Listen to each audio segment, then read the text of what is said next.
With technology constantly changing and communication becoming easier and more accessible, social networking sites and dating websites have become even more present within our generation and in the college atmosphere. Networking sites like Facebook, Tinder, and Instagram can be used to easily manipulate viewers. You may ask yourself, how do college students defend themselves against unknown users? Catfishing is the luring of someone into a relationship by means of a fictional online persona. It is a term that became popular in the last few years when a college football player announced that he was catfished, and also when a TV show under the same name, Catfish, premiered on MTV. Online dating has become increasingly popular for young adults, with about 50 million people using these sites. Unfortunately, not all the information is factual on these dating sites. In a report by Beldo, it was said that 10% of profiles made are fake. Some people on these sites falsify their personalities and image in order to meet others. The TV show Catfish was inspired by Nev Schulman, who is one of the leads on the show. In 2012, he met a woman, Megan Facio, online through mutual friends on Facebook. They began talking through text and on the phone and began a new relationship. However, over time, Nev became suspicious of Megan and decided to visit her in person in Michigan, along with his brother and friend who captured it on film. In the film, Nev finds out that Megan was actually Angela Wesselman Pierce, who he believed was Megan's mother. Students need to be more cautious with what they put on the internet as well as what they read and trust. Catfishing connects to SRA by showing that users hide behind a fake profile to make people believe that they are someone they are not.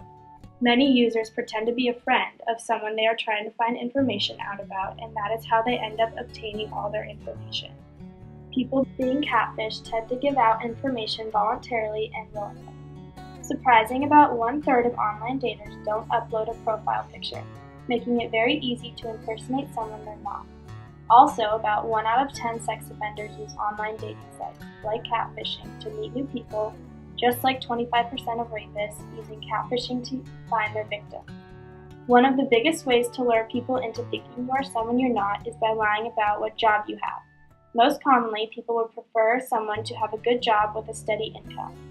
About 40% of catfishers lie about their job in order to make themselves sound more prestigious. The internet is full of predators, and we all need to be very cautious of them every time we log on. A catfishing tragedy with Manti Te'o, a football player for Notre Dame, occurred not so long ago in 2012. He was dating a girl named Lene Kekua. They didn't get to see each other in person because he lived in Indiana and she lived in California, but would call each other every night and fall asleep on the phone. In June of 2012, she claimed to be recovering from a car accident and then was diagnosed with cancer and died in September. After people heard about this tragedy and all the pain that Manti went through, they started donating tons of money to leukemia foundations, only to later find out that she was actually a man who was one of Manti's friends, Rana Tuia Sesoko, who claimed to be in love with him. People of ages 18 to 24 are turning to online dating as technology becomes more prevalent and easily accessible in modern society. In 2005, about 44% of internet users said online dating was a good way to meet new people. That percentage has made a very large jump to now 59% of users thinking that online dating is an easy and convenient way to meet people. Now, 54% of online daters believe that someone else has presented false information in their profile, and 28% have contacted in a way that left them feeling harassed. A trend among online dating is to embellish your profile. For example, most people lie about their height, income, and appearance. OK Trends has found that most people tend to be 2 inches shorter than the height listed on their profile, are 20% poorer, and that the more attractive their photo is, the more likely it is to be out of date. In a survey conducted by Way Up, they found that 73% of college students said that Tinder was their favorite dating app. And reported on CNN, college students were actually among Tinder's most active users when the dating app first launched, and they now make up 50% of Tinder's users. Overall, catfishing is something that needs to and can be stopped. There are many steps that can be taken to avoid being catfished, so Jonathan Rajewski from the Huffington Post says, "Don't give out personal information. Choose to date face-to-face. Look for a low friend count on social media. Look closely at their picture to make sure they don't look too picture-perfect, and notice if they have extraordinary jobs."